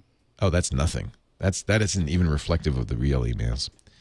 Let me talk a little bit about our friends at Citrix and GoToMeeting, a great product for people who do not want to travel and yet want to be effective and get things done. By the way, as long as we're talking on the iPad, they've got a great GoToMeeting app on the iPad. So let's say you get invited. GoToMeeting works Windows or Mac. You could start a meeting. You could do it ahead of time, send an email with a link. Or you're on the phone with people and you want to kind of raise the tone of the conversation a little bit by showing them the drawings, the spreadsheets, the PowerPoint presentation. So you say, go to GoToMeeting.com. Here's the ID. Now, if your meetees have an iPad, you just say, here's the meeting ID. They launch GoToMeeting on the iPad, and they are seeing your screen on their iPad or their Mac or their PC, and they're hearing the audio through the speakers. You can even talk because there's a microphone on the iPad. So anywhere there's Wi-Fi, I've had meetings out in the yard out here. It's just incredible. Citrix really, I know, Jerry, you know Ed Iacobucci and the Citrix crew. They know their stuff. The GoToMeeting technology is the best in the business. It's easiest to use, easiest to install. NAT traversal means you never have to spend any time configuring it. I want you to go to GoToMeeting.com/twit right now. You could try it free for 30 days, a month of unlimited online meetings. And that includes, by the way, free VoIP and phone teleconferencing. So you're set. You'll have it installed before I'm done talking. GoToMeeting.com/twit. We thank them so much for their support of This Week in Tech. So, I should ask you, Jerry, because a couple of years ago you had quite a health scare. We were all worried to death about you. But you seem like you are in great shape these days. Yeah, I had a meeting with my oncologist 2 weeks ago, and he says I'm a bloody miracle. Well, I tell you, when you were on the last time a few weeks ago, people said, wow, Jerry is like feisty and fit, and I'm really thrilled. I'm really thrilled for you, Jerry. Well, I'm glad to be kind of back. I was on a few times during that period after the radiation when I guess I probably wasn't there half the time, but that's old now. 50,000 rad is a little like being a mile and a half from ground zero at Hiroshima, and you got a wall with a hole in the wall, and your head in the hole. That's actually what it amounts to. One of the stories that we were going to talk to. They have these backscatter X-rays now. They're starting to use in airports. They're starting to drive around with them in trucks. Now these are the X-rays that see through clothes and see what you're carrying. And I just read an interview with an oncologist who said, you're exposed to radiation with these backscatter. I think they cause cataracts. These are dangerous. Yeah. And for the government to kind of start randomly using them in situations where there's, not a urgent need. I don't think you should have them at the airports either. No, I don't either. I'm with John. I think those things are awful, and I'm scared to death of them. So it's not merely the privacy; it's the danger. They're exposing us to radiation. Well, and I'll tell you, radiation sickness is no fun. That period of a couple of years after the cancer treatment until maybe this summer. Most of that absent-minded professor effect that you got out of me was largely just due to radiation damage. Were you on chemo? Were you on chemo as well? No, they couldn't figure out what cancer I had. They couldn't even get a biopsy. The neurosurgeon said that it would raise quality of life issues if he went in there even to get a biopsy. And I said, well, I think we understand what you're supposed to do. And so they decided pure radiation because they couldn't figure out which cocktail to make out of. But it worked. I mean, it's gone. The lump is gone. There is no piece of it left. Now, most of my balance is gone, too, but that's not a bad price to have paid. Such good news, Jerry. Oh, you had an inner ear affected from the radiation? Well, yeah, because the lump was in such a place that they got some damage to the inner earpieces as they were going in there. I've been deaf since the Korean War, but the balance business was largely due to radiation damage. Yeah. Mm-hmm. It's not a bad. I often carry a cane, but that's not because of muscle weakness. It's just in order I can put it down to get my balance back. And if that Steve Jobs should ever show up, you're going to give him a whip and he'll never forget. With the cane, hit him. No, I won't. I don't do that whippersnapper. I'll dance on your grave, Sonny. That's why I carry a cane. I had an inner ear infection for about 6 months that was caused from some virus, which gave me a balance issue. Yeah, that's awful, isn't it? It's unbelievable. Not only that, but it just changed. It shows you that your ear, your hearing affects your perception. Yeah. I mean, things actually move. Wow. I mean, it was like being on LSD. Oh, really? I am working on a book called The Mask on the Wall, which is essentially, the title comes from the fact that when you get radiation therapy in your head, they mold this mask and put it over you, and it clamps you to the table, and looks exactly like you, except it's a hard plastic mask.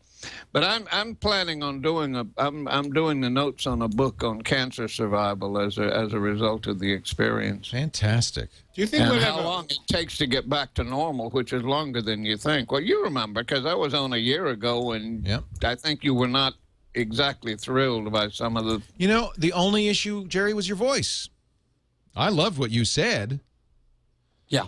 It was that we could hardly understand you because your voice was suffering quite a bit. Do you think we'll ever look back in 50 years, like we look back in things like tuberculosis or the Black Plague? I think it's going to be worse. Tuberculosis is getting out of control now. TB we're going to look back on and say, wish it were like it is. No, with cancer, because we're going to have genetic. We do a show called Futures in Biotech, and it's a fascinating subject. They're getting every cancer is different. And if you could sequence the cancer that you have, you could make a cancer drug that would target that particular cell and no other. So the effects of chemotherapy would be totally benign. You wouldn't need radiation, and you'd have effective treatments killing. All cancer is a cell that reproduces without check. You'd be able to kill those cells by sequencing those cells. And I think that is, from what I hear from the geneticists, not so very far off. So you're right, Andrew. We might say 5 years from now, we might say, as we do about polio today, whew, glad we dodged that bullet. I was at... yeah, but polio may be back, too. The problem is a lot of these... say it. I mean, cancer is not a bacterial infection. It's damage. The problem is... transcription error. Bacteria and viruses to a lesser extent, but bacteria in particular, evolve very rapidly. They have many generations in a short period of time. And that's why you've got so much of this MRSA and your TB-resistant, antibiotic-resistant tuberculosis vaccines and things. And, of course, the Russian prison camps, other places too, but Russian in particular, are just breeding grounds for that because they give them some antibiotics, but not enough. And as a result, you are essentially breeding resistant bacteria. I think cancer is probably easier to lick as a long-term thing for the human race than tuberculosis. Of course, all the physicians in our chat room are saying, I'm full of it, I'm wrong. Well, in what way? Well, of course, from a purely technical point of view, I'm sure I misstated it. So what else do we have in the computer news segment, Leo? Nothing. Oh. We're done. All right, I'll tell you this. I wish I had this. I find that hard to I'd believe. like this ability. Well, we're almost done, but I'd love this ability. I want a tweetometer. This is from Row Feeder. What they do is they monitor tweet traffic. It's like a Max Headroom thing you're looking for. Like a blipvert. Blip, blip, blip. They monitor Twitter traffic during the Steve Jobs talk, and they, based on that, say that the most interesting thing Steve said, they say popular, I don't know if that's a fair characterization, was the Apple TV. 2,271 tweets per minute. That was the highest rate of tweeting. Apple was racking up 38 tweets a second, 136,260 tweets an hour. Apple TV, 25%. iPod, 16%. Ping, 8%. iOS, 7%. So there, I don't know what you make of that, but I wish I had that. Wouldn't it be nice if we knew we could do a tweetometer? John, do you tweet? Yeah, of course I do. Oh, boy. You asked him 3 years ago, he wouldn't have said that. No, I got on that rather quickly. Did you? Yeah, I do because I use it as a crowdsourcing mechanism. I have just the right number. Actually, I have probably a little too many, but I'm not going to complain about it. But How many do you have? I 72,000, something like that. How'd you get so many? From asking, plugging it like crazy on this show. Well, for a while, Dvorak, the real Dvorak, if you want to join up. And I can use it. I was writing a column once, Jerry. I remember doing this, and I had a quote from it was about Obama's and the tech. It was for Market Watch. It was on Deadline, and I needed this quote accurately and where he said it. And I just asked the audience, and just within 2 minutes, bang, bang, bang, bang, bang, they all dug it up because I couldn't find it because it was buried. That's what I use the chat room for. The chat room's it like works that. like a champ. They do that now. Yeah, I used to do that on Bix, but it would take hours, not just seconds or minutes. Yeah, this is just a couple of minutes.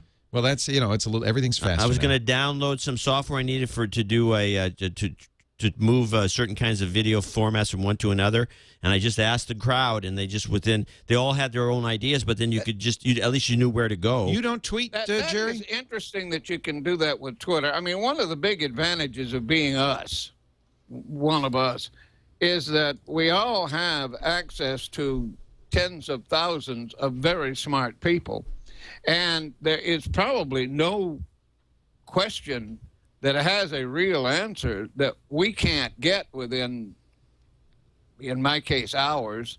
Maybe with John, it's minutes now. No, it's totally minutes or seconds. It's amazing. Maybe that's a reason to tweet. I never had one before. Let's do it with it. All right, let's have a race between the chat room and your Twitter followers. What should we ask? That's a good question. We need a good question. Yeah, but you can't give the question away until I have Twitter up. Okay. Because before I even get to Twitter / my name. Get Twitter up. A concrete question or a conceptual one? It should be something that we could judge the answer. So I guess concrete. Okay. So we need to know that the correct answer was given. Perhaps the correct phrasing of a quote. Who won the World Cup in 1952? Who won? No, wait a minute. I'm not even logged in yet. Okay, there's the problem, by the way. No, it's true. I mean, you do have to log in, but I might be Spain. And this is not my machine, and I can't figure out how to get to the login page. Is Twitter hard to set up? No, it's nothing to do. It's nothing to set up at all. It's brain dead easy. You're not on Twitter, Jerry? No, I have never tweeted. Let's get him on Twitter. You gotta be I never thought of anything worth tweeting about. That doesn't stop anybody else. The fact that I'm having a ham sandwich for lunch is of interest only to me. And no, you don't tweet that. Wife who has to buy some more ham. Well, first of all, Jerry, you're going to absolutely tweet when you've got a new blog post, but you might also tweet if you notice an interesting article. Something that stimulates conversation. You might tweet a open-ended question to see what kind of responses you get. Okay, people in my Twitter followers, 72,000. What I got? I got exactly 72,000 people out there. There was no World Cup in 1952. A trick question, Whoa. Andrew Keene. You are savvy. What was the first year of the Dvorak Pournelle party at Comeback? I don't think anybody would know that, Jerry, because I sure don't. Let's get something. Neither do I.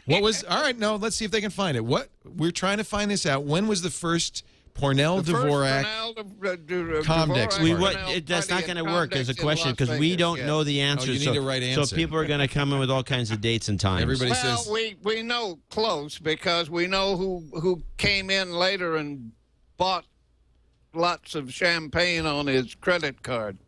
Hmm. Remember Philippe? Yeah, Philippe Kahn. used to do stuff like that. And He's a big sailor now. You know, he races out here in the bay all the time. I saw him out there. Loaded with. He got into the. You know what he did? Phone apps business. You know what he did? He had a baby, and he took a picture of the baby. I have exactly 72,000. Anyway. He said, if I could just get this picture to all my friends and family, he said, you know, a cell phone that has pictures, that would be a pretty good way to do it. You could thank Philippe Kahn for the infrastructure that makes pretty much all cell phone photography work. Who is he? Philippe Kahn, the guy who started Borland International. Started with Borland Pascal. He's a hustler. Started with me. I did the first review of his product. And you made him a rich man. I forgot, Jerry, you loved... And it worked this way. What happened was that he had no money. And he sent me this copy of the thing, and I looked at it, and by golly, it was the best Pascal out there at the time, and I wrote that in the column. And I bought it, by the way, because you said that, Jerry. I sent him a copy of an early copy because, remember, Byte in those days was paper magazine, so it took 3 months from the time I wrote something until it came out. And he looked at that and went to the Byte salesman in the Bay Area and said, look, I'm going to get this great review. You've got to advance me the money. Let me own credit by a full-page ad in the magazine. And the salesman looked at it and said, yeah, that looks good. That probably will work. And then he took that and he went around to every other magazine in the business. And he told people, look, Byte's giving me credit. And by golly, when it came out that month, he had full-page ads in every magazine in the industry.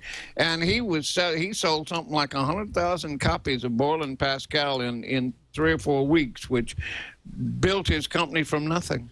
Well, our chat room has come up with this article from Byte Magazine, the Chaos Manor column in 1987. The first published reference of the annual Pournelle Dvorak Comdex party sponsored by Will Hurst.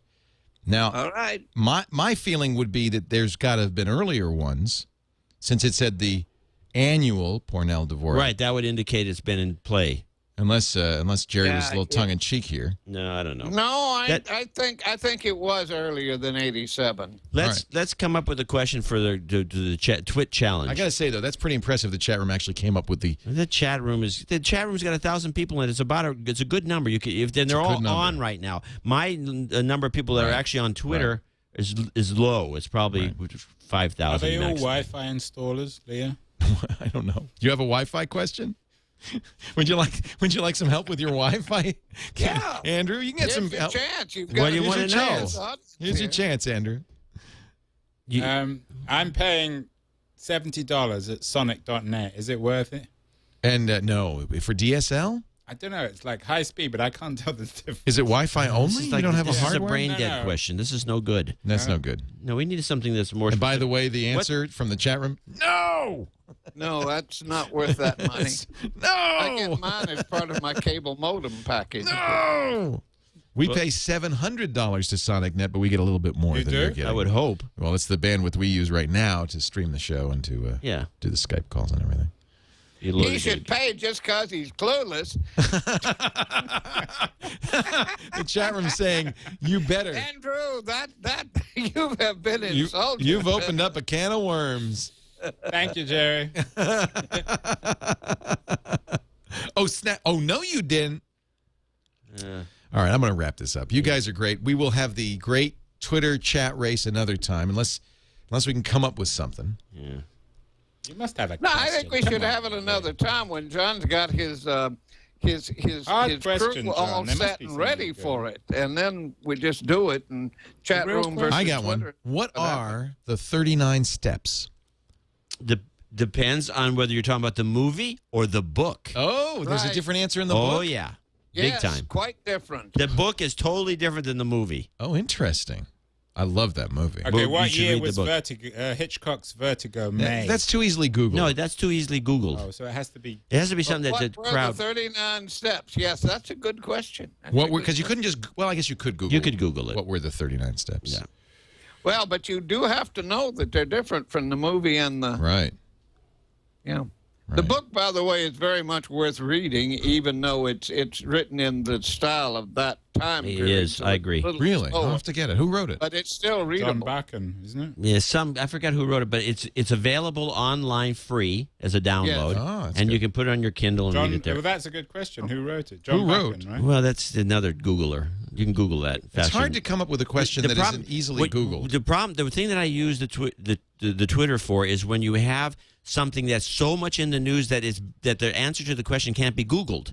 Because if you try to Google it, it's buried. It's down because you had a million things that are on top of it, and that's when the crowdsourcing works. Otherwise, you can just Google it. So what kind of question is it? No, like a weird quote that was made. Well, by I think a someone. good one would be, when was the first Dvorak Pournelle Comdex party? That actually would be a perfect example because it's not easily Googled. It's not Googled at all. Yeah. It's not Googleable because neither one of us even remembers. Nobody knows. But if they get it right, we can probably associate it with what was going on in Las Vegas at the time. They'd need a reference. They'd need, like this person did, a link to Chaos Manor column. I also wrote about it in the old Info World, so it's probably it's in one of John's columns. Yeah, for sure. And by the way, I'm told that I should read Bear's tweet. All right, so Bear is tweeting to us. Bear is our sysadmin here. Let me just quickly pull that up. Your first party, oh my gosh. Oh my gosh. The real Dvorak, your first party was 1985. Here is the write-up you did. Yep.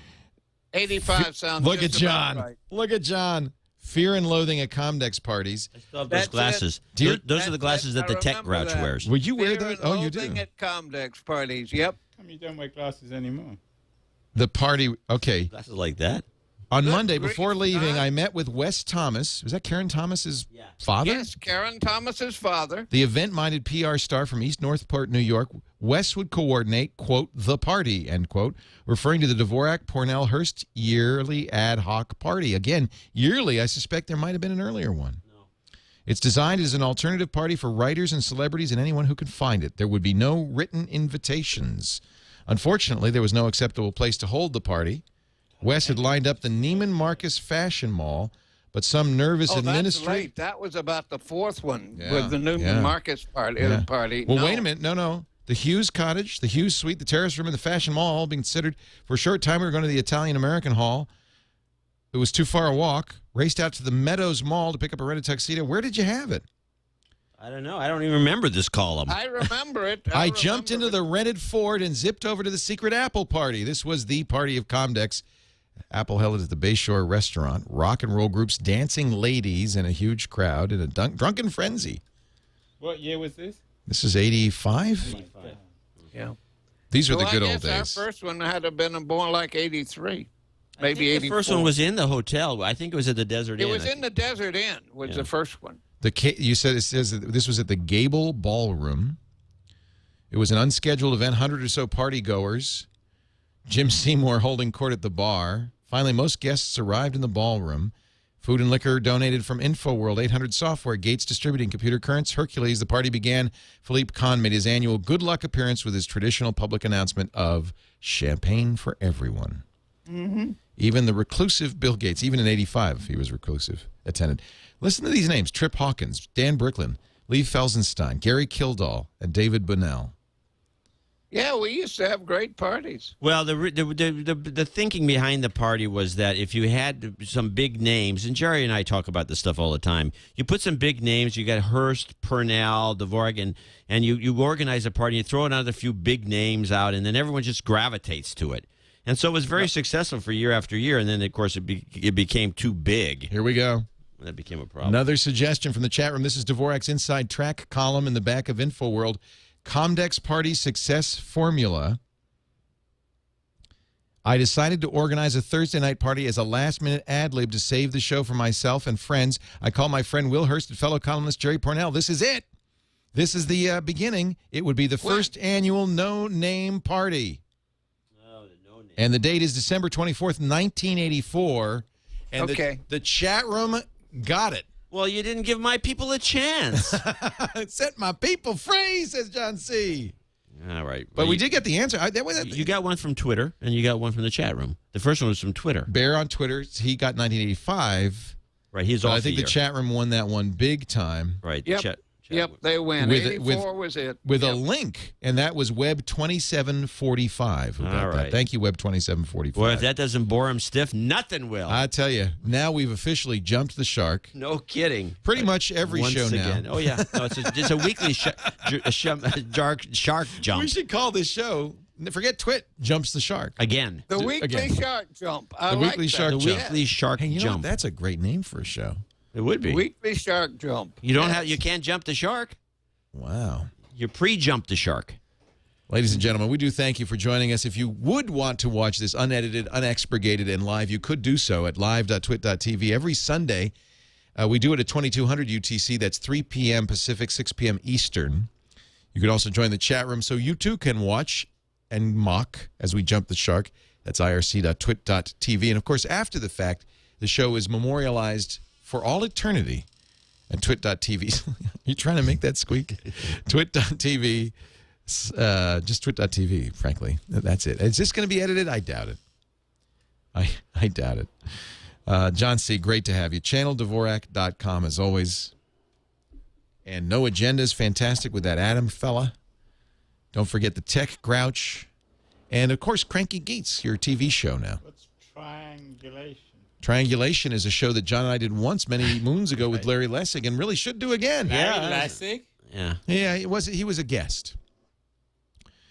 That's Andrew Keene. He is AJ Keene on Twitter, ajkeene.com. If you'd like to follow him, his book is called... Wait a minute, let me get it right. Apparently, no fan of Lessig. You love Larry Lessig, don't you? Who doesn't love Larry See? Lessig? No, he shook his head.